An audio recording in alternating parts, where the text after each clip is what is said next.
So I just want to start out with a couple of thank yous, as I normally do when we have events.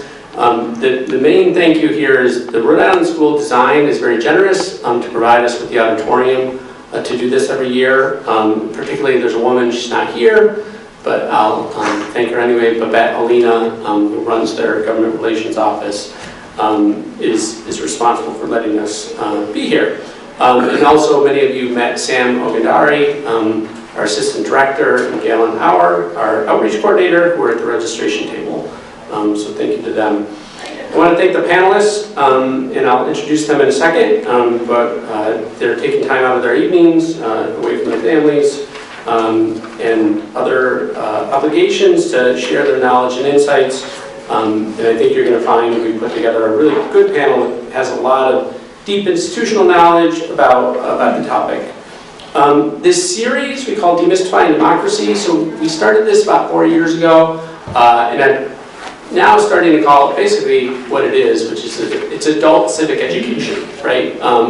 It's a chance for adults to come together and learn from experts about topics, and we focus on particularly state and local government in Rhode Island, and learn in depth about some of those topics, but not, not the sort of schoolhouse rock version, because you can read a book and learn the schoolhouse rock version. But here we want to kind of get the realistic version of how our democracy works and sometimes doesn't in the ocean state. So we have 2 more panels coming up this year. We run kind of a cycle of 3 every year. The next one's on March 14th. And you actually got a handout. If you didn't, you can get it on your way out with all the events for the rest of the year. And that one is on the census, which we're doing a lot of work on. In the third in the series, we're going to try a new topic, which is about local government, because we get a lot of questions at the office about like municipal government, and so we're going to try to do something about how to get involved in municipal government, which will be interesting because we've never tackled that topic before. So hopefully you can come to those. We do videotape these and put them all online. And Steve will probably have this online as well, but we'll put them on our website. We built a dedicated website at demystifyingdemocracy.org. In addition to the videos, we have, and you should have all gotten it. If you didn't, we'll get you one on your way out, this toolkit that we put together. And the idea here is that people are going to reference a lot of terminology or facts about sort of how the State House works, and we try to put it into a toolkit. It has 5 parts. It has a checklist of things you want to do if you're going to go up there to either talk to your legislator or testify. A glossary of some of the quirky terminology, sort of the timeline, the yearly timeline and the daily timeline, a map of where the committee rooms are. So if somebody says, I'm House Corporations Committee, you can find it on here. And interestingly, like this is the only map. You go to the State House, they don't give you a map. So I've actually seen people at the State House, employees, using our map because we have one. And then some information about the websites you can use to track bills, find bills, and track bills. I also just really briefly want to point out that the Secretary of State's office does a lot of similar resources. So when you do go to the State House, if you haven't been, make sure you go into the State Library. Not only is it the most beautiful room in the State House, but they actually have like a Facebook of all the legislators, and you can pick one up, and it will say what committees they're on and how to contact them. So if you're going up there to talk to legislators and you don't know what they look like, or you can pick that up in the State Library, and they even have a seating chart so you can find out where they sit on the floor. So in the last piece of paper I'll show for is the Secretary of State every 2 years puts out an owner's manual, and it's aptly named because it has all this information about all the elected officials, state and local. So this gets into every town council, every state board, as well as the legislature, the executive, and the judiciary. So I highly recommend. These are free. You just pick it up at the State Library. So there's my sales pitch for the night. So before we get started, I will point out 2 other things. One is in our packet, we talk a little bit about our work, more generally, and then specifically this year. So I'm not going to preach to you about our agenda, but we're working on independent redistricting, and so there's a handout about that, and we can talk about that offline if you're interested. But we're here to kind of talk about how to get involved regardless of what issue you're interested in, but if you're interested in our democracy issues, that's important. So, all that. I want to now introduce our panelists, who we try to do kind of a mix of people who have different perspectives on the legislative process. This is the combination of two different events we used to do separately, one about how a bill becomes a law and a separate one about how to testify, but we thought we'd combine the two. And so we have people who have experiences both legislatively as well as advocates, and Representative Carson, somebody who's worn both hats. So I'll start with Representative Lauren Carson at the far end. She's serving her third term as State Representative from Newport in House District 75. She served on the House Oversight Committee, Municipal Government Committee, and Small Business Committees.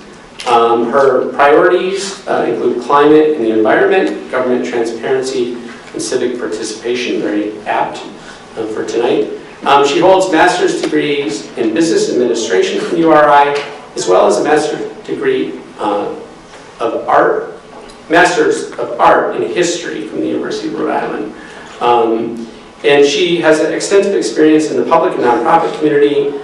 She's worked, and currently works for the Eastern Rhode Island Conservation District, where she serves as the founding member of the RI Green Infrastructure Coalition. She's also worked for Clean Water Action in New Jersey, as well as the national staff, and most recently in Rhode Island. Next we have in the middle Representative Katherine Kazarian. After graduating from Barnard College at Columbia University in 2012 with a major in urban studies and economics, Representative Kazarian was inspired to run for office by President Barack Obama after he delivered her commencement address. She was first elected in November 2012 and proudly serves the residents of East Providence in District 63. She serves as a member of the House Committee on Corporations and has served on committees on municipal government, environment and natural resources, and rules, which is an important but a stealthy committee. During her time as a state representative, she's co-sponsored successful legislation to legalize same-sex marriage and protect women's reproductive privacy. As the great-granddaughter of survivors of the Armenian genocide, she's most proud to have sponsored successful legislation to mandate that all students in Rhode Island schools be taught about the Holocaust, the Armenian genocide, and other genocides that happened in the 20th century. Outside of her work at the State House, she's an avid runner and works as a client success manager at Virgin Pulse. And finally, closest to me is Jed Thorpe of Save the Bay. Jed serves as the Advocacy Coordinator at Save the Bay and is a registered lobbyist on their behalf, where he works to advance the mission to improve and protect Narragansett Bay. He spent the better part of 20 years as a community organizer, advocate, and lobbyist, working on a variety of environmental issues for grassroots organizations, including Ohio Citizen Action, Clean Water Action, and the Sierra Club. An Ohioan by birth, is that correct, Ohioan? And a political scientist by training, Jed moved to Rhode Island 6 years ago after spending 4 years as membership director at Rhode Island Public Radio, then the Public's Radio, to recognize his voice from asking you for money. He returned to his environmental advocacy roots at Save the Bay, proud father of a beautiful 4-year-old daughter. I had a beautiful in there myself, who he hopes someday in the distant future will succeed Ruth Bader Ginsburg on the Supreme Court. Okay, so there's the long introductions, but where are the introductions? So I was going to start out by asking if you had any sort of opening comments you wanted to give, and then we're going to kind of launch into some questions and answers. And after we get through some of the topics, we'll take your questions and put them to the panel. So do you have any opening thoughts you want to share? I just want to say thank you to everybody for coming tonight. hope we're able to answer all of your questions. It's been great to speak on behalf of all of us, so we're just happy to have you here. Happy that you're interested. So, Okay. Yeah. Great. So we'll launch right into the topic at hand. Okay. So I'm going to start with Representative Carson. Assuming, and I know there are some people in the audience, there are varying degrees of knowledge about how sort of the legislative process works. Can you explain the broad outlines about what the General Assembly is, how many legislators there are, how long you serve, Sure. and so forth? Thank you very much, and thank you for having me tonight. Really, I'm happy to do this. When I'm asked that question, I always say that there's a cycle to our work in the Assembly. We have, just the background is that we have 75 House members. I represent District 75, so I'm the last one. And then we have 38 members in the Senate, so that's 113 altogether. And there's a cycle of activities. We meet from January to June. We meet 3 nights a week, Tuesday, Wednesdays, and Thursdays. We start at about 4 o'clock in the afternoon. We spend about the first 6 weeks of the session right now drafting and writing legislation, which is sort of like writing term papers. We do a lot of work. We meet with constituents. We meet with the legal staff at the State House that can do research for us, research policy questions. So say, for example, a constituent comes to me and they want me to introduce a bill on historic cemeteries, which I'm doing, as a matter of fact.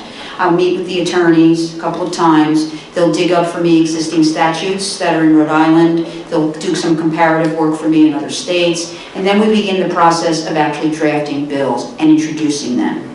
And so we're all busy right now, maybe drafting 2, 4, 6, maybe 10 or 12 bills. And it's a give and take, back and forth with the legal staff, back and forth with stakeholders. They draft a bill, I show it to my constituent, I go back, I make the changes. It's sort of like writing term papers. That's how I kind of relate it. And so then the bills are ready to be introduced. And now each house, each chamber has rules. Katie sits on the rules committee. And so we used to sit on the rules committee. And so we excuse me, in the House, we have different rules in the Senate. And so we can introduce bills till around the middle of February. And so we're very busy right now, if you saw us on TV or come to the chamber, getting co-sponsors, introducing bills. The Speaker will ask for new business, and we're putting those bills in. And so if you go to that portion of the website that John made reference to, and you can look at under legislation on the Rhode Island website, it's the Rhode Island Legislative Network, you can look for daily introductions, and all the bills will be listed there that are introduced day after day. So, and we don't have many hearings at this time of year. We usually have a very short session because we're not really hearing, there's not much hearing activity on bills or voting on bills. Unless, of course, we have some business that we've carried over from a previous year, which is what's happened this year. So, for example, we've already had hearings this week on some gun bills as well as on the medical marijuana issues because they sort of got carried over from the last session. It's somewhat unusual that we dig right into bills that have that kind of heavy content, but the leaders of both chambers said that they wanted to take these bills up right away. So then we have a break for a week, and then we move into the hearing cycle. So we spend between March 1st all through the end of the session doing committee hearings. We go to our respective committees where bills are heard, and right around April, the bills start coming out of committee, and they start coming to the floor. So then our calendar starts to change. There's little to no bill introduction. There could be some by exception, and there's a lot of voting that begins to take place. And our calendar fills up with the bills that have been approved by the committees, and we have to vote on them. And then we start working a lot later into the evening. As we approach the end of the session, say around Memorial Day through the end of June, we become very busy. That's when we're largely voting on bills, and we're voting on the budget, and our calendar, our daily calendar, goes from 10 bills a day to maybe 30 bills a day, to maybe 40 bills a day.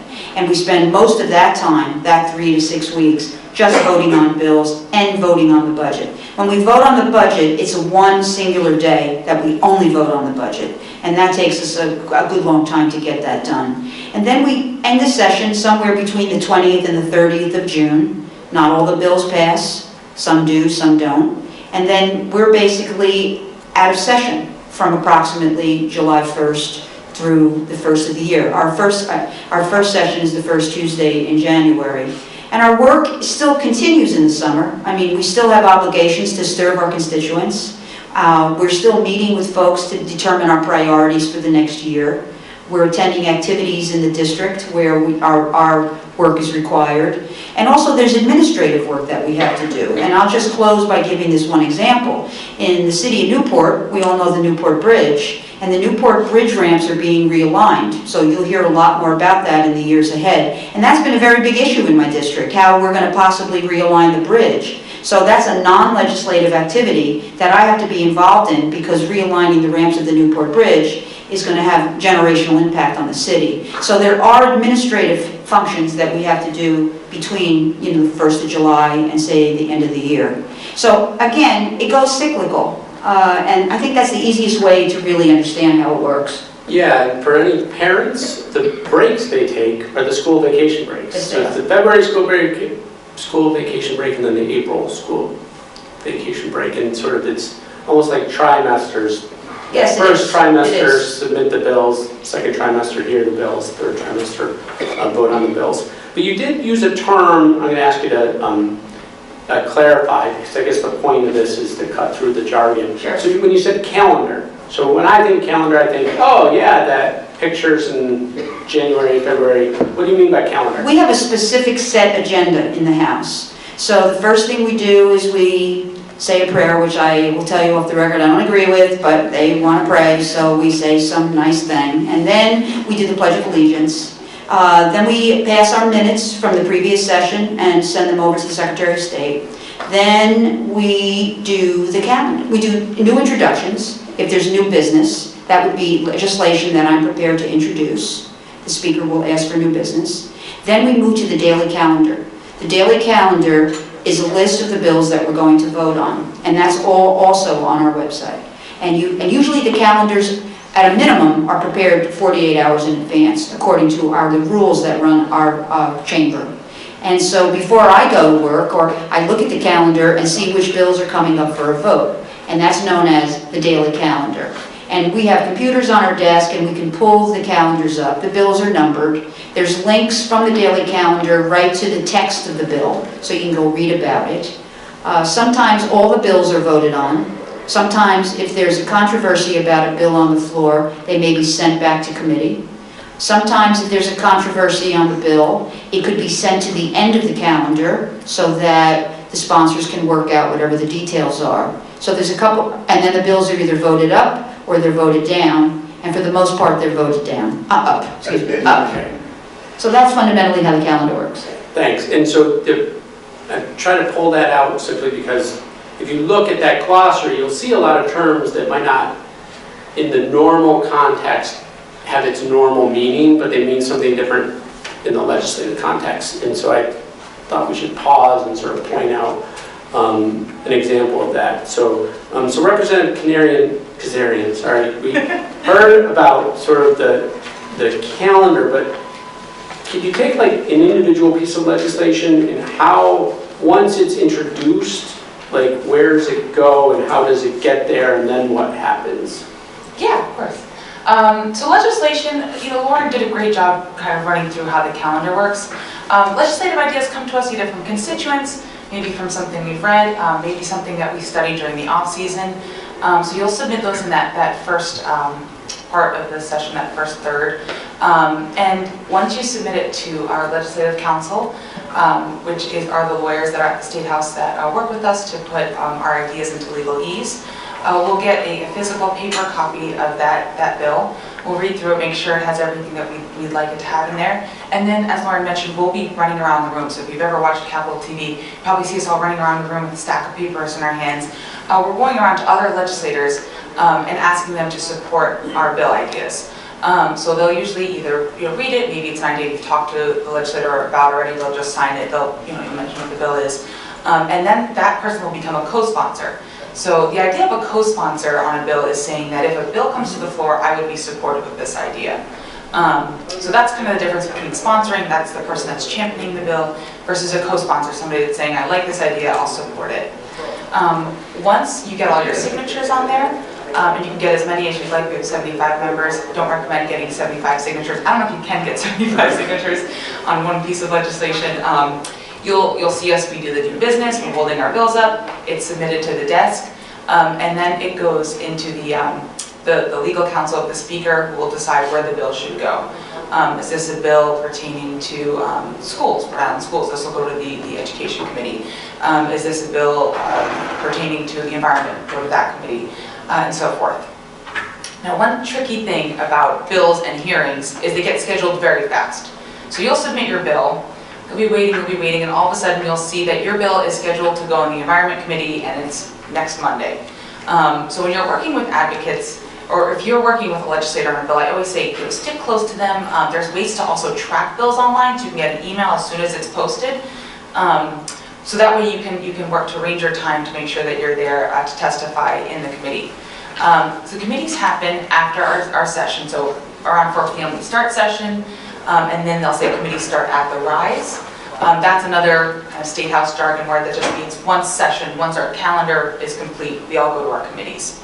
So if somebody says, yeah, we have committee, it's at the rise, it's going to be after that 4 o'clock time. So I'd say right now it's probably going to be like 5 o'clock, maybe 5:30.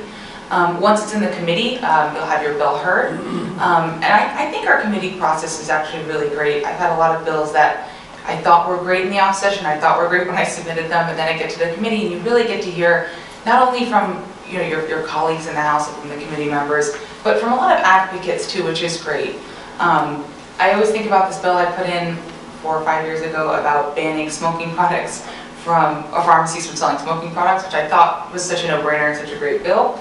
Went to committee and I got hammered on it, and I kind of saw the view and the perspective of these small pharmacies who are trying to make ends meet and we're selling these products, and yeah, so it is a really good process. I think it's great to learn, and I think sometimes we get really hard on each other in committee and think it's a bad bill idea, but it's really supposed to be just a collaborative process, and I think it works out well. So after that's over, you have to work with your colleagues, advocate for your bill, and work to try and get it passed out of committee.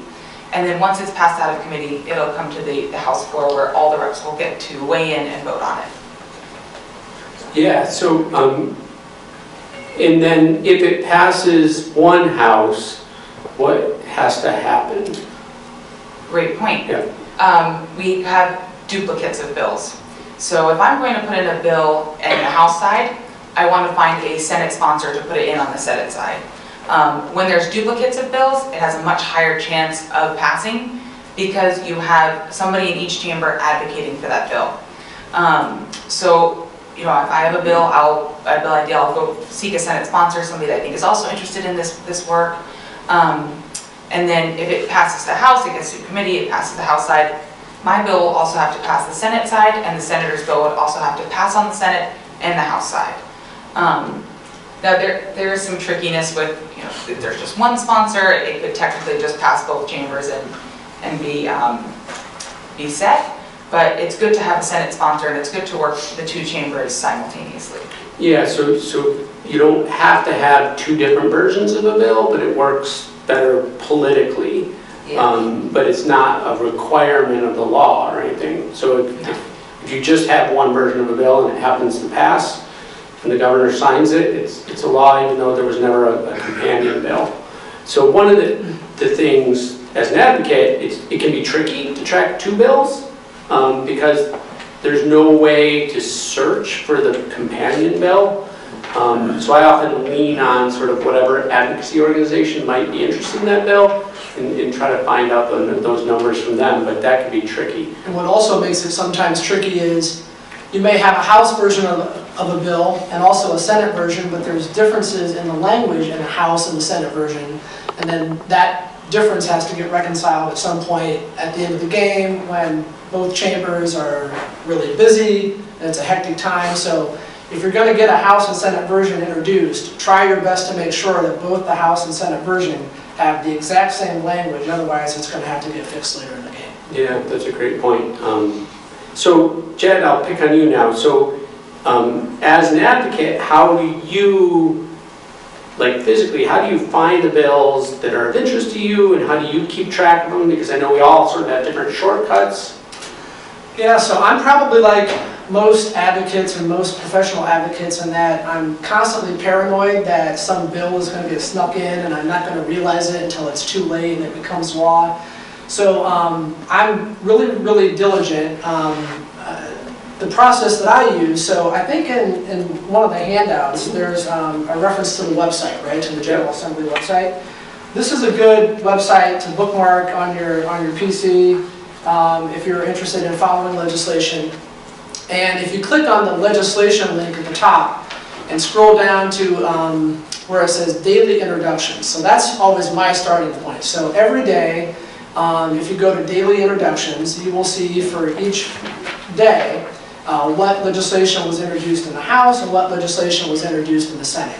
So for me, since I want to make sure that I don't miss some bill that gets introduced, I make it a point to every day scroll through all the daily introductions and make sure that there wasn't something related to the Bay or the environment that I missed. And part of the reason I do that is because if I just search by the committee or if I just search by an issue, something might slip through the cracks. So for me, that's the most thorough way to make sure that I haven't missed a bill, because sometimes environmental bills, for example, some will get referred to finance, some will get referred to the environment committee, some will get referred to municipal government. So for me, that's the most thorough way to track it. And there's sort of like, so I have one strategy for just keeping an eye on bills that I don't already know about. And then if there's a bill that I'm already familiar with, you can go to, I think where it says bill status and text, bill status text, where you can search by the bill number if you know the bill number. If you know the bill sponsor, you can search by the bill sponsor.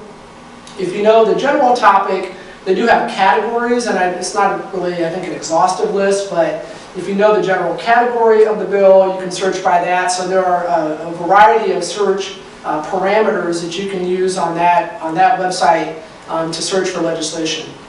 And then the last thing that I do is rely upon allies in the House and Senate to alert me if they see legislation, because again, it's really hard to know everything that gets introduced, especially this time of year between now and the middle of February.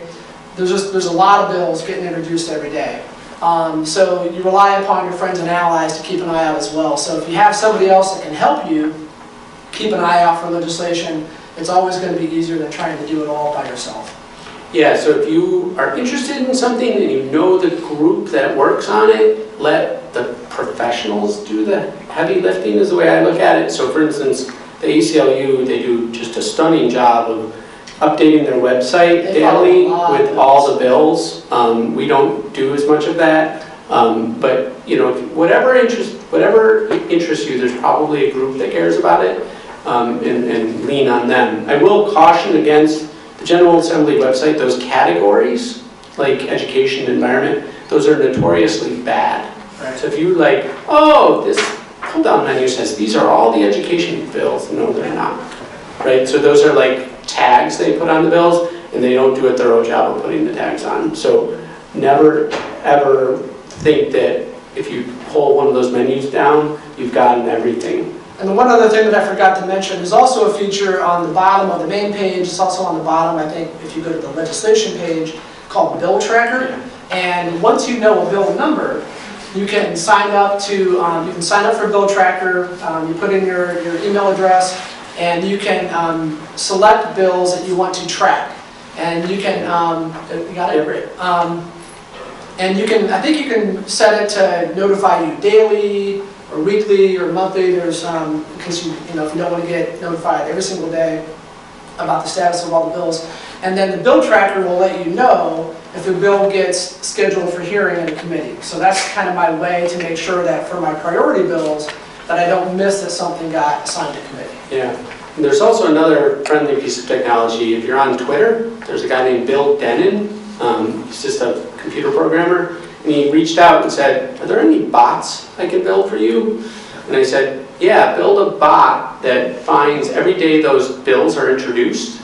And so if you follow, it's @RI government bot, B-O-T. It tweets twice a day when the Senate introductions come in and when the House introductions come in. And if you follow a lot of Rhode Island political reporters, you'll notice like minutes after that tweet, they will start tweeting about all the nuggets, all the different bills they found introduced. They're relying on that bot to tell them, oh, the introductions were posted. Because it's not like at 2 o'clock. It happens sometimes in the morning, sometimes it happens in the afternoon. But a lot of people use that bot to keep track of when the bills are introduced. So if you have other ideas for bots that might be useful, I can pass them along. I'm going to go back to Representative Carson. So the public, assuming people haven't really been up to the State House before and try to observe the process, what are the points at which people can observe? Well, there's one thing that we neglected to say so far before I answer that question, and that is that every bill is given a number. And so bills that originate in the House start with an H, and then they have 4 digits after them. And then bills that originate in the Senate have an S in front of them, and then they have 4 digits after them. So if you see like H 5021, that would be the number of that bill. And we use that coding for tracking the bills all the way through from introduction to possible passage. Now, we also have the capacity to pass resolutions. Resolutions are not statutes. When we pass a bill, and it becomes a state law. When we pass a resolution, it's really just indicative of the sentiment of the chamber. Like, for example, I did a resolution last year recognizing the 100th anniversary of the League of Women Voters. So that's a resolution. We all voted for that. It's not controversial. It's usually something very positive, and we're recognizing something. Sometimes we even do those immediately right in the chamber. We don't even have to send them through committee. Sometimes we send them through committee. Sometimes we even pass them with a voice vote. So that's another type of an action that we can take in the House. We also take action on weddings because anyone in the state of Rhode Island can perform marriages as long as a resolution is passed to authorize the person to perform a marriage. So if you're getting married and you want your father to perform the ceremony, you contact your legislator and ask them to do a marriage resolution, and that you have to identify who it is, where it is, when it is, and we pass them very routinely. We're very accustomed to passing those very quickly. We also do sort of a recertification of businesses. So if a business falls out of, it loses its status because of some tax problems or some legal problems, but they clean it all up, they can come to us as legislators to reinstate their corporate status. In fact, I have one right now for a business in Newport. And that, again, is not controversial. Those things that we do are required for the Assembly to do in our Constitution. We must do that. We can recertify the corporate status, and we can allocate someone to perform marriages. So those are just a couple little things that we do. But you know, I'm always frustrated for the public because we meet at night. You know, our committees don't start until 4:30 at least, maybe 5 or 5:30, sometimes as late as 6. You know, people are working. You know, it's dark out now. There were hearings last night. It's cold. Parking is not great. You know, I'm an advocate of trying to bring these hearings to the public. I don't know, I haven't really done anything about trying to make that happen, but I would like to see it more accessible for the public. Right now, in my opinion, it's not that accessible. If you want to come and testify, I think that's great. I would encourage you all to do that. I always encourage people, when I introduce a bill for a constituent, I ask them to come and testify. I mean, I'll do a bill for a constituent, but I need their help. They need to come and help me do this bill. So usually the meeting rooms are not that big. They're open to the public, all the committee hearings, and they come into the room. I suggest they get there about 4 o'clock so they can get a chair, very important. And, you know, I explain to them how the parking works around the building. You gotta feed it with quarters, bring a lot of quarters. And all those committee hearings are open to the public. Whether you just want to come and testify, or whether you just want to observe, whatever it is that you want to do. The sessions are all open to the public. There's galleries on top. In the House chamber, there's one on each side. They're accessible from the 3rd floor. On the Senate side, there's one viewing gallery that's accessible from the 3rd floor. Anyone's welcome to come to the State House and sit and watch us do this on any day that they want to come in. We do have party caucuses. So, for example, the Democratic members of the House may call a party caucus. And the purpose of a party caucus for us would be to discuss issues, to see what consensus we have on issues that are facing us. They're not open to the public. And sometimes it's publicly announced. We generally meet in the House Lounge, which is the room adjacent to our chamber. So that is not open to the public. And there are a series of other types of meetings that take place that are not open to the public. For example, as we approach the end of the session, the committee chairs will meet and as a group with the House leadership to set the priorities for bills coming out of committees. So those meetings are not open to the public either. So Representative Kazarian, can you talk a little bit about, there's this sort of unique time though, before you meet as a body as a whole on the floor, people are kind of milling about the floor. And can you talk about sort of people's access to legislators at that point? Absolutely. So we start session, we said usually around 4 o'clock.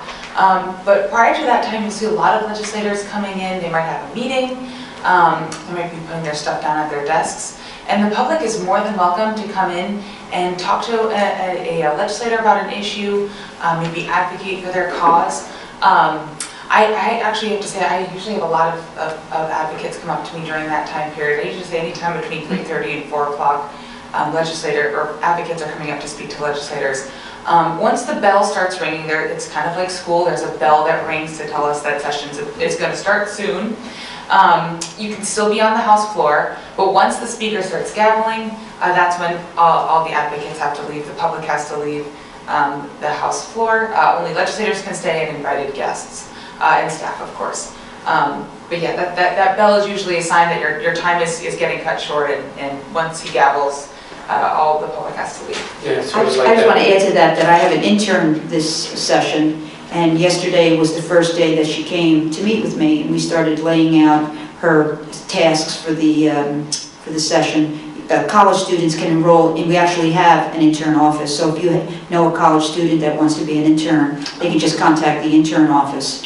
And so anyway, so I put in a request for an intern, and she came yesterday, and she was a little bit nervous, and if you get there about 3:45, there's maybe 20 people in the room. By 10 after 4, there's 300 people in the room. The room goes from like real quiet with a few people to like a couple hundred people talking and walking around. She said to me, "My God, this is chaotic." I said, "Yeah, but you kind of get used to it because we don't really work that long. We're only in the chamber for like maybe 2 hours a day, and that's not a lot of time to maybe talk to 20 or 30 colleagues about whatever it is you're working on together. So there's a lot of activity between about 4 and 4:15, and it's kind of exciting, and it's kind of need to get used to it if you're going to work there, and it can be a little intimidating, but once you get used to it, you just realize that that's sort of the way we operate there.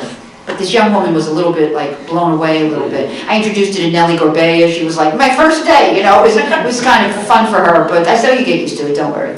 And actually, one thing I would like to add too, when you do come to the State House, when you want to come to the House floor, you want to talk to a legislator, I always recommend, if you have a flyer, anything like that, it's really great to have that information. So you'll talk to me, you'll tell me the key points about the bill you're advocating for, why you're advocating for it, why it's important. I also like when advocates tell me where they're from, especially if you're from East Providence. Let me know, I'd love to hear that. But it's always kind of good to get an idea of who you're talking to, what the issue is, what they care about, and then a flyer so you can take all those ideas home with you and really digest it. So yeah, that's my other thing I'd just add. If you're an advocate, you come to the floor, anything like that's great. Yeah, Jen, I'm going to ask you, since you have worked in a different state, so can you contrast this a little to Ohio? Sure. Yeah, actually, I was just thinking about that. So Rhode Island is unique, and I haven't lobbied in all 50 states, but Rhode Island is unique in that any member of the public, any citizen, assuming you make it past the metal detectors at the front door, can walk onto the floor of either chamber and approach their elected representative and strike up a conversation.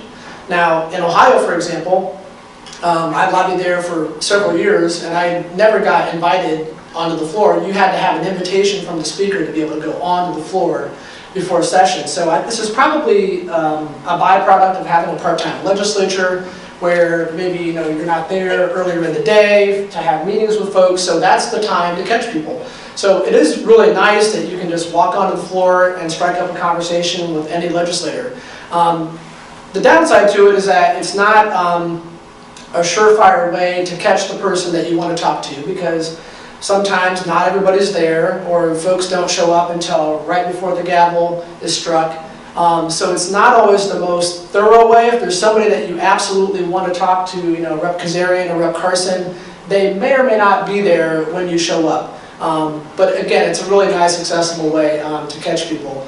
So I don't rely upon that solely as an advocate, because it is chaotic, it does get loud, it's sometimes difficult to have really meaningful, substantive conversation, and especially if it's a complex policy issue and you want to chat nuts and bolts. So what I try to do is have one-on-one meetings as much as possible. I'll reach out to a legislator, I'll either call or email, depending, and try to set up meetings beforehand. Sometimes those meetings take place on the floor when it's quieter, and it's actually a nice place to meet, since not everybody has offices, or at least not nice offices. So there's sort of a variety of ways to reach out to legislators. Some legislators read their email and are very responsive. Others, I don't know if they ever read their emails. And it's also hard to rely upon the phone numbers in that book. So every legislator has a phone number listed, but for some legislators, that it might be their home phone number. Some of them it's their office number at the State House. Some of them it's just like the majority leader's office or the speaker's office or the Senate president's office. So the phone numbers are kind of hard to rely on, and slowly but surely I've sort of built my own personalized list of combination of office numbers and cell numbers and home numbers to know the best way to contact different legislators. But that's sort of how I do it. Yeah, let me throw it to the legislators and ask, how do you like to be contacted?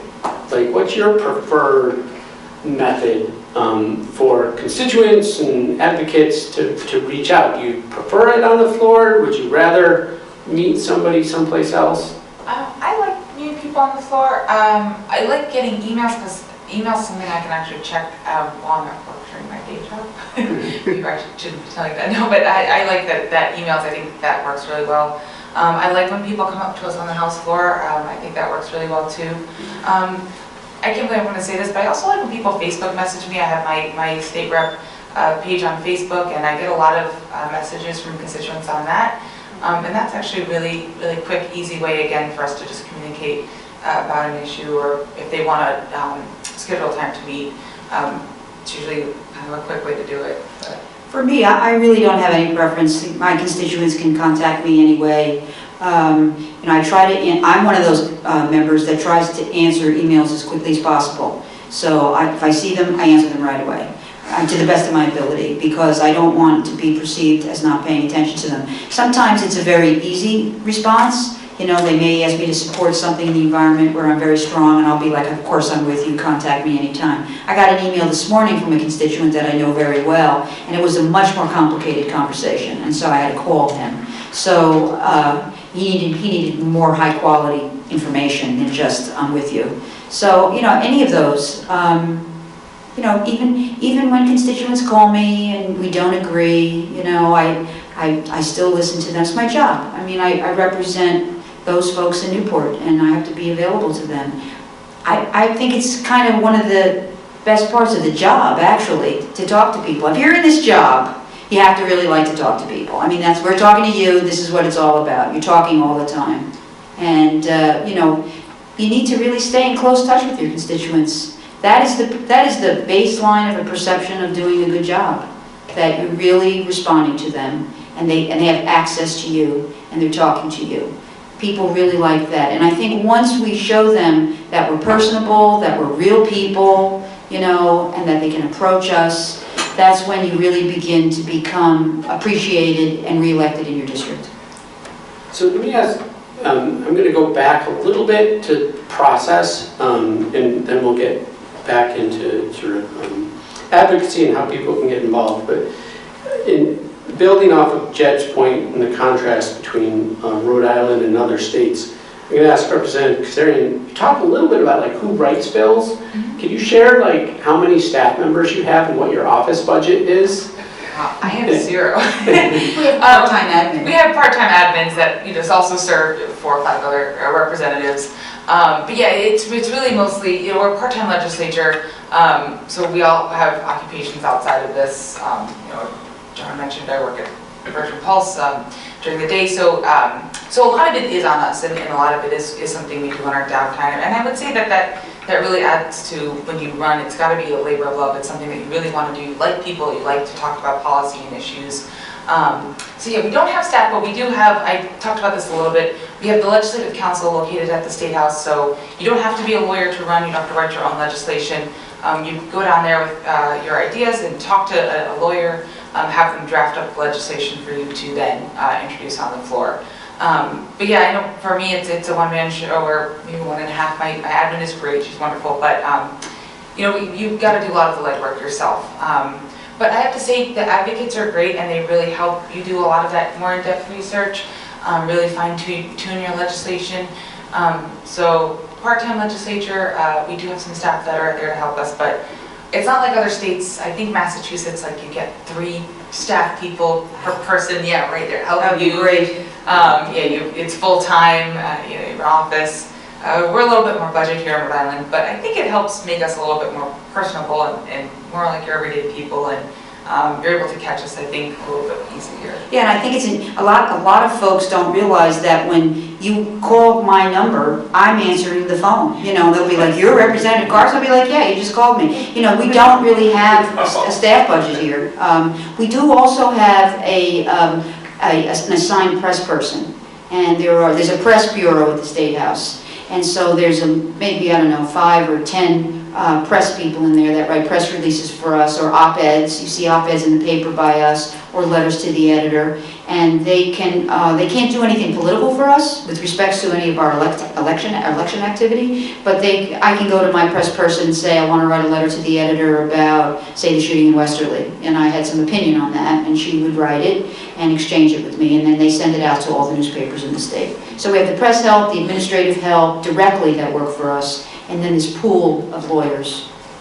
Yeah, so I mean, I hope the audience, based on these questions, gets a sense of, you know, it's pretty, the term I use is amateur legislature, part-time, not amateur as sort of pejorative, but like, they don't have a lot of resources. And so they rely on advocates, hopefully public interest advocates, but also lobbyists for corporations, depending on the bill, but also the public, right? I've seen, we worked on an open meetings bill 5 or 6 years ago, and it was just some constituents of a state senator who were upset about something. They wrote the bill, they gave it to them, and the bill got passed. And they were just sort of, you know, some angry people from Warwick who wanted their bill passed. And so every year you see, you know, legislation that originated just with citizens with an idea passing. So it's not an impossible task in state. If I may say something, I have a bill right now that started with a parent in Woonsocket. I don't represent Woonsocket, but he came to me specifically to do this, and I'm working with he and another person to write a bill around special education. And I mean, the ideas are coming from them, and I'm working with Leg Council to put them into the protocol, put it into a bill. So what John is saying is absolutely accurate. You know, if you feel strongly about something and you'd like to see something happen, contact your legislator, have a cup of coffee with them and see if it's possible. And even if the bill doesn't pass, it's good, you can have a hearing on it. I had a constituent ask me once to do, he was a motorcycle guy, and he said in California they have a law where if there's 2 lanes at a stoplight, the motorcycle can go in between the cars, so that when the light turns green, the motorcycle can take off ahead of the cars, which I kind of thought was not really a very safe idea. So I said, all right, I'll put it in. This is what he wanted me to do. And so I said, you got to come and testify. So I said to him, how will I recognize you at the hearing? He said, oh, you recognize me. And he was a biker, okay? And I was like, you're the guy, right? And so the bill went before the Judiciary Committee and the attorneys on mostly attorneys on the Judiciary Committee of the House. And they were like, we're not doing this, you know. But the man had his hearing, you know, and that is really important. I really am so happy this year that I'm working on food bills that have been motivated and initiated with citizens, because you can do this too. It's really accessible to you. And if you have an interest in this, I would encourage you to become active. I'll also add to what Lauren said, we're not experts in everything. I would probably not call myself an expert in too many fields, so I really like hearing from advocates, I really like hearing from constituents. I've learned so much from all the people I've spoken with. Whether I agreed with them at the end or not, it still is just a process of hearing everybody's ideas, learning from all of you, and then for constituents, learning about an issue that maybe something we didn't pick up on or we didn't think affected people enough to put in legislation on our own, and kind of giving them their day at the State House.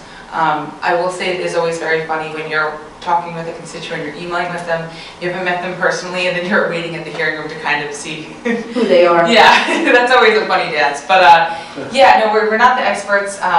We want to hear from you guys, and it's always really great to hear from you, whether we agree or not.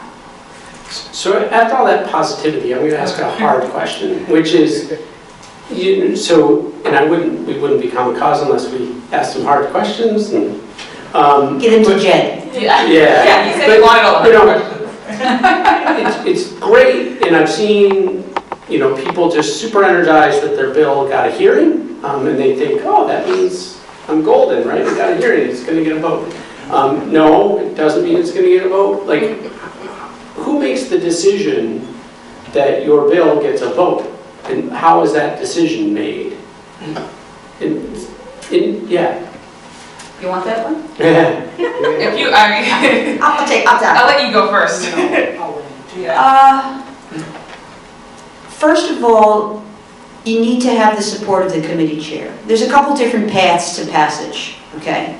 The first path to passage is that it's something that just makes a whole lot of sense and there's no controversy over it. And it's just going to go through the first year. It's just something like, we love dogs kind of thing. And it's something real simple and everybody can vote yes. And there's very few stakeholders involved up and down, and there's no real debate about it. So some bills take a couple years to pass. Like the first year maybe is just airing the issue. That's not uncommon. Like with this bill I have on special ed this year, I'm really upping the ante and writing a very strong bill. I don't expect it to pass. And so what I am expecting is that the advocates will come and they'll get their day and they'll be able to come and testify, which is what I'm setting up for them. And we'll see what happens to that bill. It may get traction, it may not get traction. So how does it get traction? Well, first off, you have to have the support of the committee chair. The committee chair is directly communicating to the House leadership, and that's the Speaker and the Majority Leader, and he or she is telling them what's going on in the committees, what bills are being heard. They're watching that very closely. So if you can get the support of the committee chair, you're a little bit closer.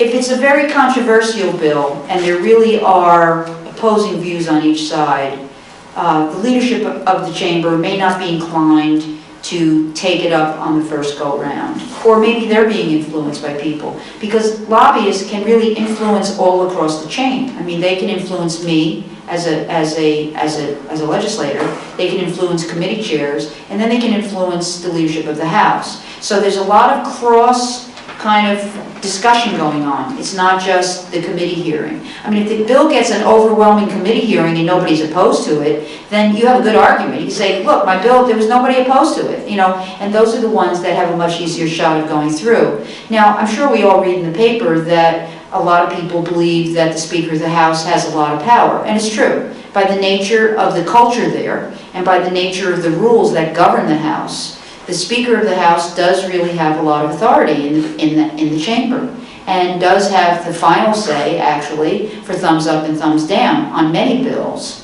But there is a lot of other discussion that's going on amongst all of those players in the room. It's not an exact science. Each bill has its own path, and sometimes it takes several years for a bill to pass. Sometimes it passes the first year. So it depends on who your co-sponsors are. It's a very strategic formula for passing bills. Sometimes it depends on who your co-sponsors are. Sometimes it depends on how strong the stakeholders come out and testify for it. Sometimes it depends on how much opposition there is. Now let's take, for example, the choice bill that passed last year. I mean, that bill had been introduced for 20 years to codify Roe v. Wade in Rhode Island. And last year, I think what really put that bill over the top was that there were people every single day lobbying us. Like every single day, there'd be 100 people in the room.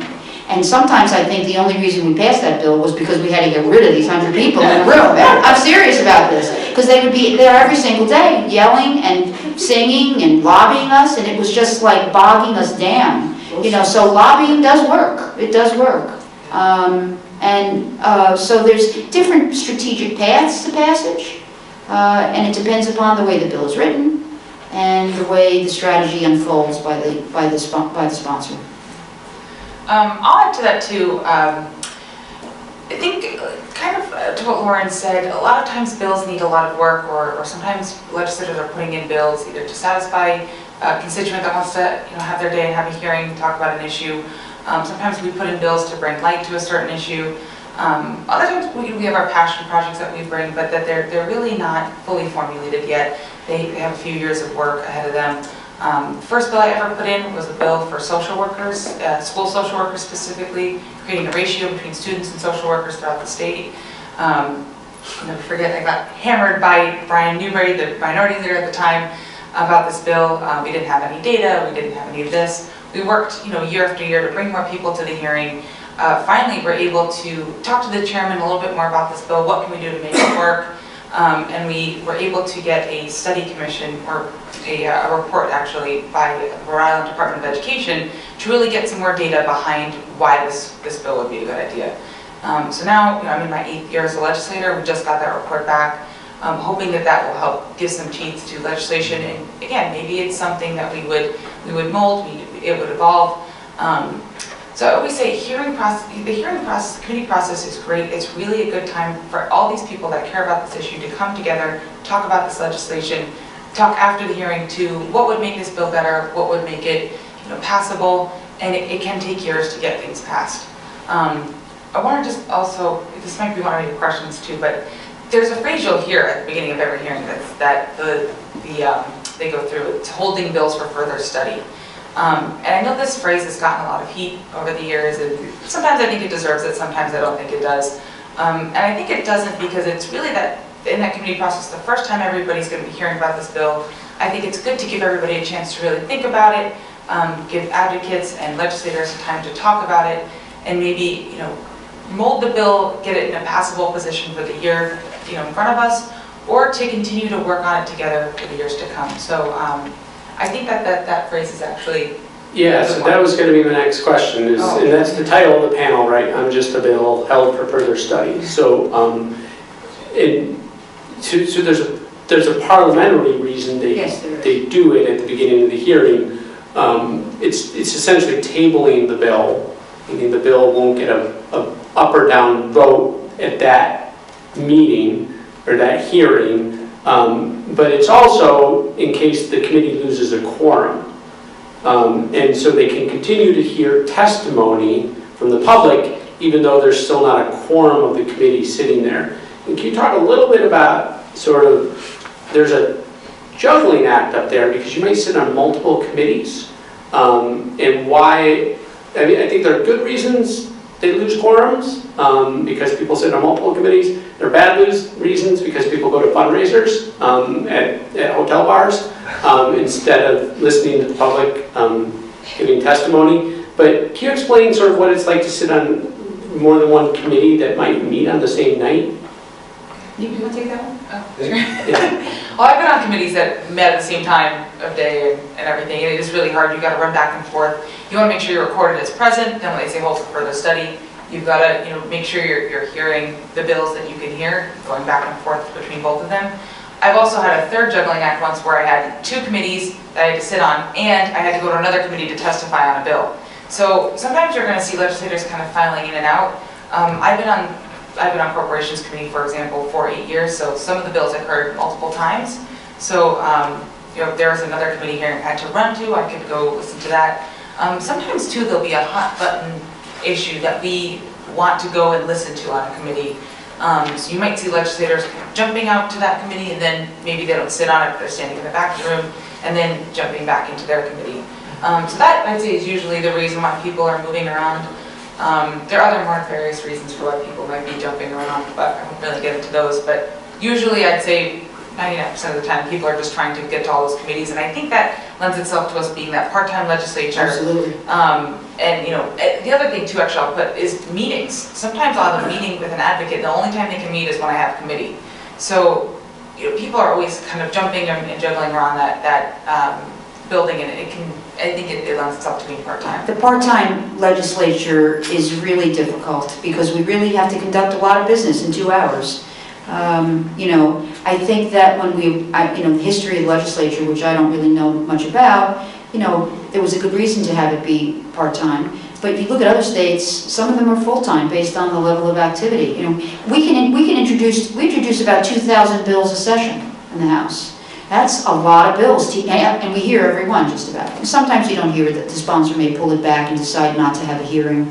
But that's a lot of work to do on 3 days a week. We meet for about 100 days. I mean, that's basically it for a couple hours.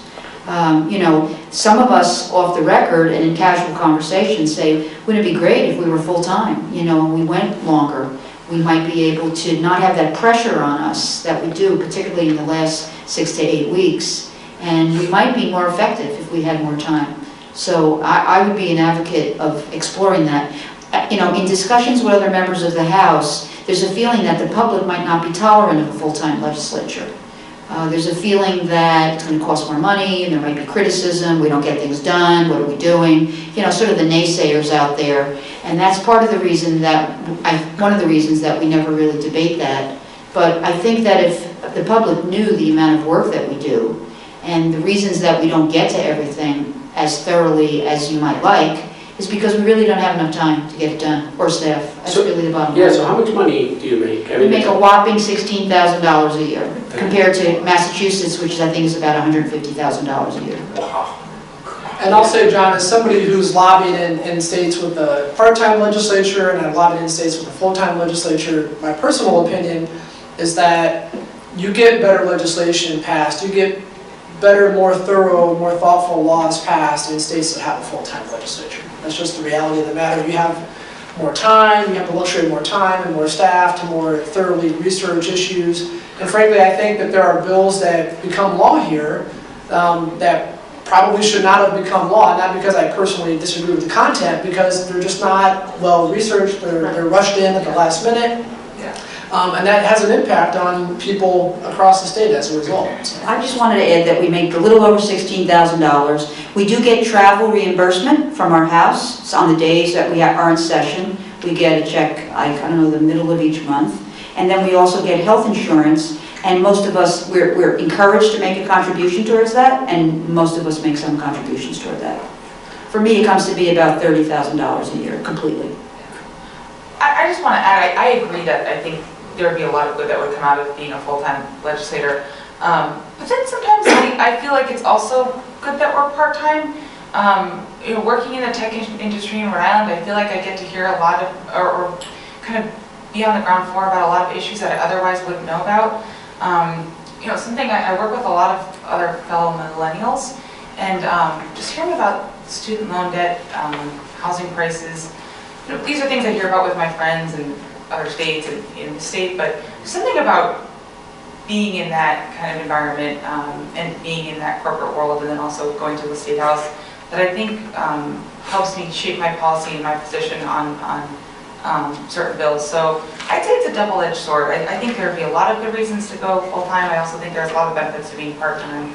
I just wanted to highlight kind of the reasons I think it might be good to be part-time, but... Yeah, we don't have a position on it, but I will say just anecdotally, yesterday when they're done on the floor, they open the doors and all the lobbyists rush in. And I was trying to rush in to grab them to remind them about tonight. And Representative Place was walking out, and he had like his work uniform on.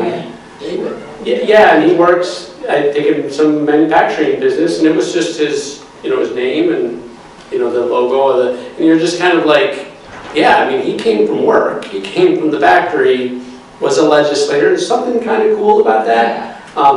That said, it makes it more accessible to blue-collar folks, but on the other hand, you don't have the time to devote to the issues that But it also limits the kind of people that can Exactly. run as state Yes. legislators too, Yes. because you gotta be able to leave work at 3 or 3:30. And You have to afford it. have some You can afford it. flexibility and be able to afford that. So it does, restrict the pool of people that can realistically run. Absolutely. Also, sometimes there'll be an event at 10:30 in the morning. I would love to go to an event at 10:30 in the morning. My boss will not let me. Yeah. And I don't blame him. But, that's tough too. So before and I want to get to questions in a second, but I do want to touch on a couple of practical things about going up there. And we've hinted at it a little bit, and I'm going to pick on Jed here. But can you walk me through what it's like? So say you've found on the website, you've identified the bill, you've signed up for the tracker, and you get the email and it says, Tuesday at the Rise, House environment. What do you do to make sure you kind of get in the building, get signed up for that bill, know where you're going, and are able to testify? And then once you sit down, kind of walk us through what that testimony might look like briefly. Okay, there's a lot there. It's going to depend on the specific legislation and whether or not it's a priority bill. We testify on a lot of bills. Some of those are really, top priorities for Save the Bay, and others are maybe lesser priorities. But once so usually in the previous week on Wednesday or Thursday, they'll post the committee calendars for the following week. I look at those and I see, okay, what's on the agenda for Tuesday, Wednesday, Thursday, and House environment, Senate environment, and I decide, which bills are we going to testify on. I try to prepare testimony and talking points a couple days in advance so that I have some time to, kind of think about it and think about in my head what I'm going to say when I get in there, because I don't like to read testimony. Committee chairs do not want you to read testimony, which makes it a little bit challenging, especially if you're up there for the first time and you've never testified at a hearing before. It can be a little nerve-wracking. Like, it's nice to have something you can look at and read, but my advice is to try not to actually read your testimony. So I figure out what time the hearing is going to be. Usually the hearings start at the Rise. Every now and again there's a hearing that starts at like 3 o'clock or 3:30. Sometimes they'll have them where they'll schedule them to start like later in the night. But I usually get there plenty early. I try to be one of the first people to sign up on the sign-up sheet. So once you know where the hearing is taking place, and that'll be on the committee calendar, 209, 312, whatever the room number is. The single-digit numbers are down in the basement. Sometimes it's tricky to find the rooms down there. Once I know where the room's going to be, I'll show up as early as I can and write my name down, because they'll call people up in order. Usually they'll take testimony from legislators first. So if there's a legislator that wants to testify on a bill, they'll allow them to testify first, and then they just go through first come, first serve. And I always try to get early, because sometimes the hearings will go kind of long. In the Environment Committee, for example, on any given day, they might have 5 or 6 or 12 different bills that they're hearing testimony on. And outside of the committee room, they do it the old-fashioned way. There's a sign-up sheet, and they tape them or tack them to the wall. I find the bills that I want to testify on. I sign my name in. There's usually, I think, a place for your organization, and then there's little boxes for like opposed, or pro, con, neutral. Do you have written testimony? Do you want to testify? So I'll sort of indicate what my preference is. Sometimes I may just sign in and say pro, just so we're sort of on the record as supporting a piece of legislation. Sometimes I might hand in written testimony, but not really feel the need to get up and talk about it. And then I try to get a good seat so I can see the people that I want to see, and bring reading material, because sometimes the committee hearings can go pretty long. Sometimes you're up there until 10, 11 o'clock at night, and you don't always know how long it's going to be, because you don't always know how many other people are going to show up to testify on a bill. So that's sort of how I approach it in a nutshell, and I don't know if that answers your question. Yeah, absolutely. I mean, I want to give people sort of a mental picture of what this is like, and it's not very automated. You're filling out your name on a sign-up sheet, and a couple of things I want to pick out there. You don't have to have a position, right? So just because there's a box, you don't have to check it. And you don't have to testify. And for people who are going up the first time, actually, if you know that you're really interested about something, actually go up the week before and just go into a hearing and just watch it. Get a feel for it. Yeah, maybe it's interesting, maybe it's not, but you'll learn a lot just about sort of how the flow of the meeting happens, and I think it'll put you at ease. Like I can say, I didn't do this work before I started this job, and man, my heart was pumping the first time, like I had to go testify. And I should have like gone up the week before and figured out where to sit and where the bathrooms were and everything. And I didn't. Instead, I was on the hot seat the first night. And I think an important point is that if you watch on Capitol TV, which is really excellent, you know, they're going to ask a lot of questions of some people. Generally speaking, if you're not a professional advocate, they're going to treat you with kid gloves. They're going to go after me, and they're going to go after Jack. They're really going to go after me sometimes. But they're not necessarily, if you're just a person off the street there to kind of pour your heart out on your bill, they're not going to be aggressive. Once in a while you'll get, you know, rare case of a legislator sort of mad about something, but but generally speaking, they're going to save the substantive questions for the professional advocates and have the general public, you know, they're going to thank you for coming up. And I'll pick one last thing out is they really don't like you to read. And also try to keep your comments concise. I mean, they don't want you to get up there and do a 12-minute speech about God knows what, because that's just going to irritate them, and you're probably not going to score any points. So. Yeah, especially those nights where they're hearing repetitious stuff. So, you know, on any hot button issue, there might be 100 people signed up, and they don't want to hear 100 people say the same thing. In the same way, you probably don't want to get 100 identical emails that were robo-created. Sorry about that. Less, yeah, I know. Sorry. You're going to get some in the next 6 months. I apologize. But, you know, the more personal you can make it, you know, I always tell people, if you have a personal anecdote that is the reason you support the bill, use that personal anecdote, right? I even do that sometimes for our bills if I have something personal. I wanted to just add something about the committee hearings.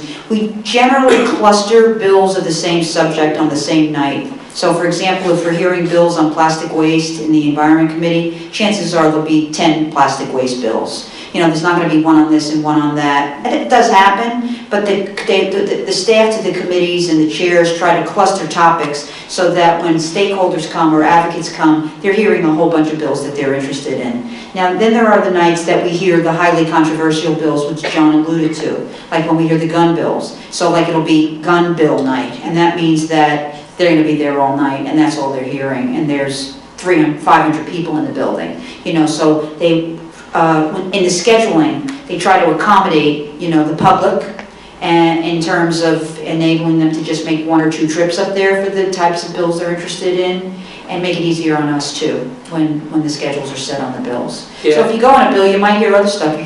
You're following, say, a plastic waste bill, like banning straws. You may even hear banning styrofoam as well, or you may hear ban the bag that same night. It'll be a whole bunch of stuff that maybe will be interesting to you. Yeah, there'll be grab bag nights, right? Yeah, there are. You'll have a bill, and there'll be nothing else on the agenda like that bill. And my favorite night was, I don't even remember what my bill was, but apparently there's some law that says if you drop something off at an art museum in Rhode Island, they can't just throw it away. They have to, and they can't just, and so evidently when they clean out Grandpa's garage, RISD gets a lot of the crap. That people are like, oh, my grandfather was an artist. And they bring all the art, right? And RISD has storage of all this stuff, and they want relief. And so the poor person from RISD was up there testifying, like, you have no idea how much stuff we have in storage. It costs us money, and it's not really the kind of art we're going to have at this beautiful museum. I don't know if that bill ever passed, but I'll never forget the poor RISD person. Really didn't kind of know her way around the building. She's like, this is a really good idea, and I'm not sure it was going to go that year. But I want to, unless there's any burning things, open it up. If you have a question, I'll repeat it back so we get it into the microphone, but does anybody have any burning questions? topics we didn't cover? Yes. What would it take for a bill to pass like in September? Because, you know, I'm studying a bill that was passed, but it passed in September. So, I mean, what does it take, you know, for a bill to get carried past the session? It didn't make it past committee and onto the floor, and then all of a sudden September comes and they approve it. Yeah, so I'll just repeat it so it's in the recording. So what would it take for a bill to pass in September? Well, for a bill, we only meet between January and June, and for a bill to pass in September, that means there was a special session called.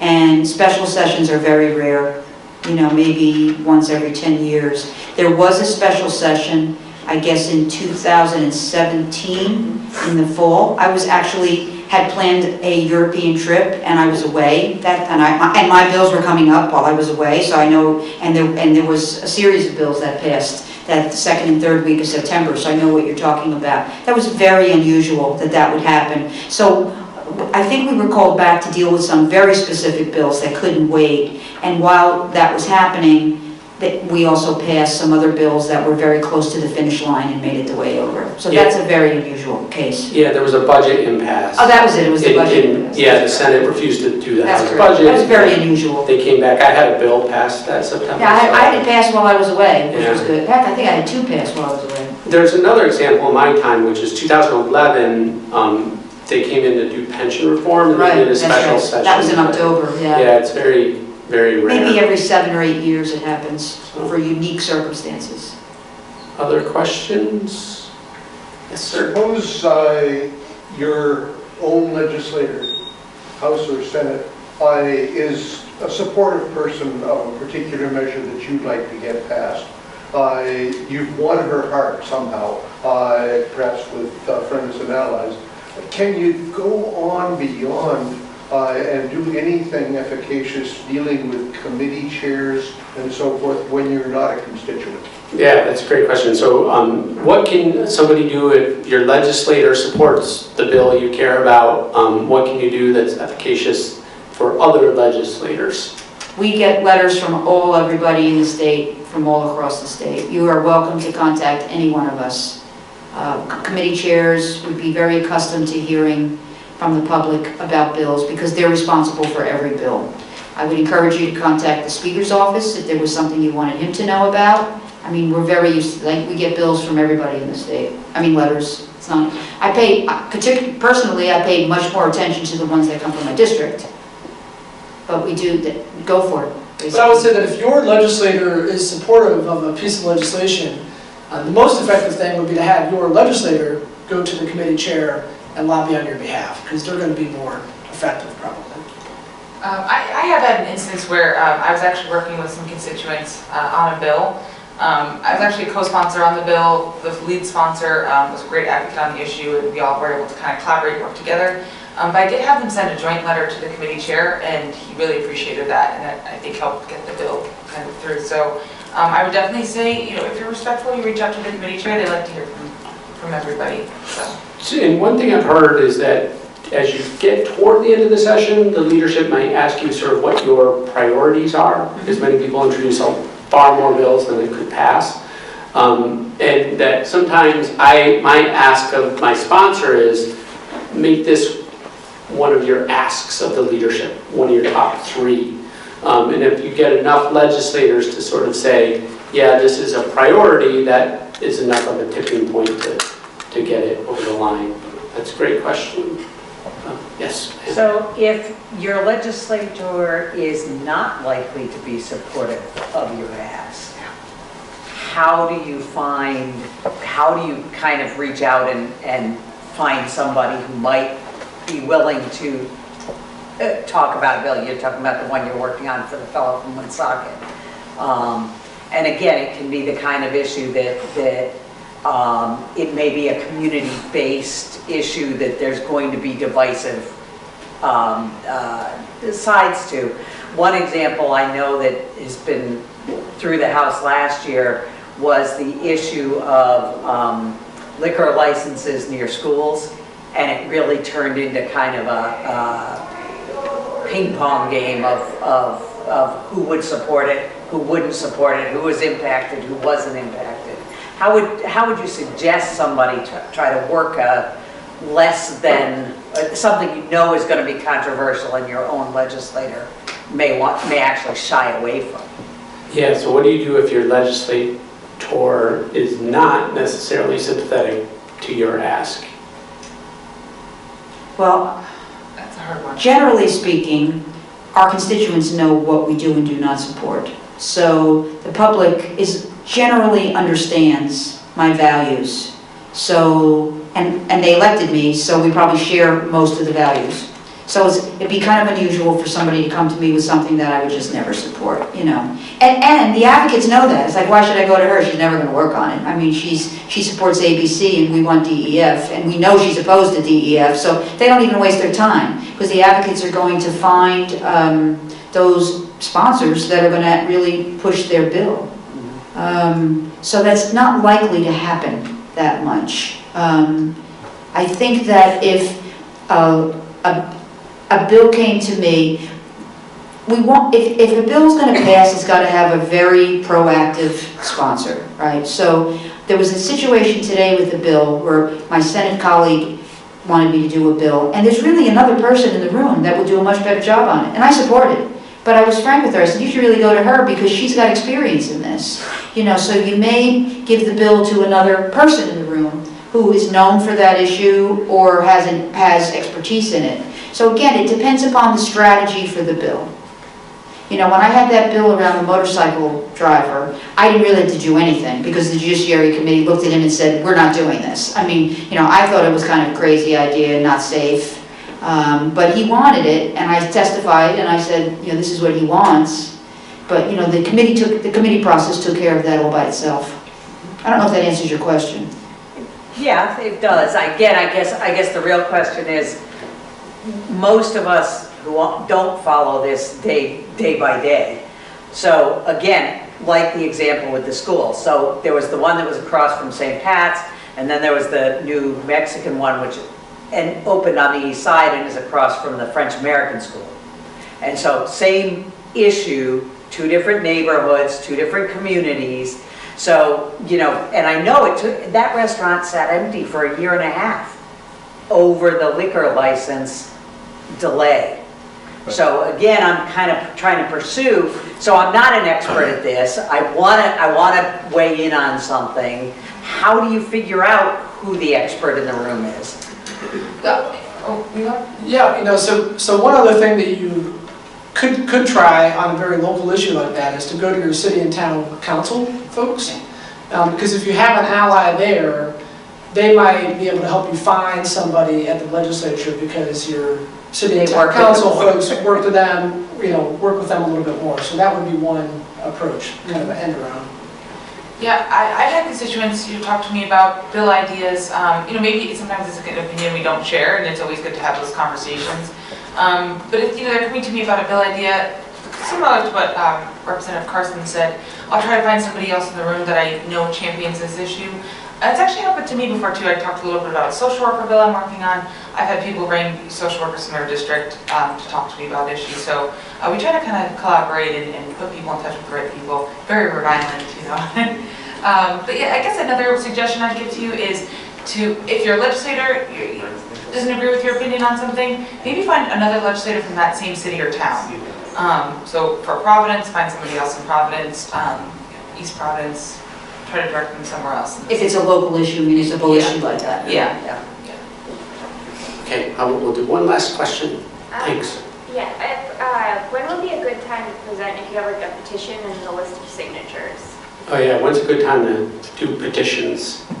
I'd say anytime. I agree with that. Yeah. You know, I will say the time not to do it is while the bell is ringing, it's the last day of session, and we're just about to vote on it.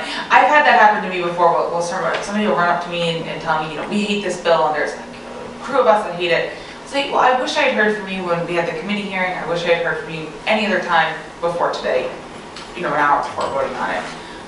So yeah, that's what I would say. Anytime's good except for that moment. I would say the earlier the better, and I would say come and testify and show the committee chair that you have these petitions, and then maybe give them a copy or give a copy to your legislator.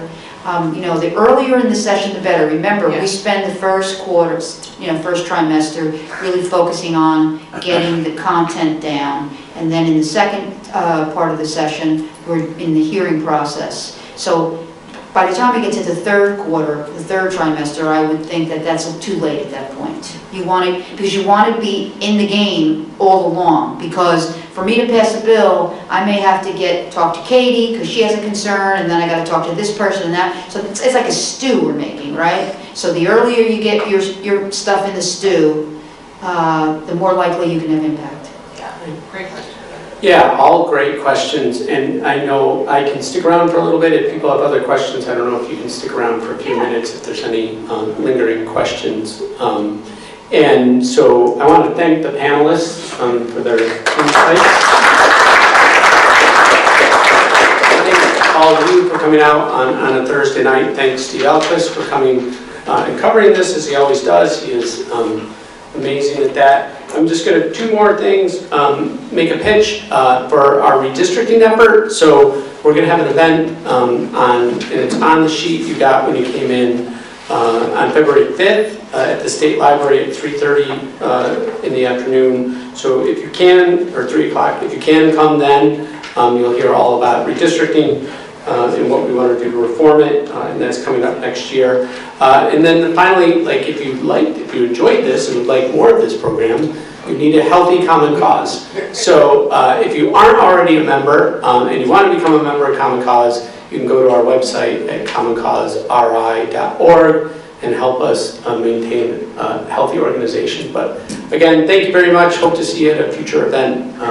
Thank you, panelists. Thank you. Thank you. Yeah.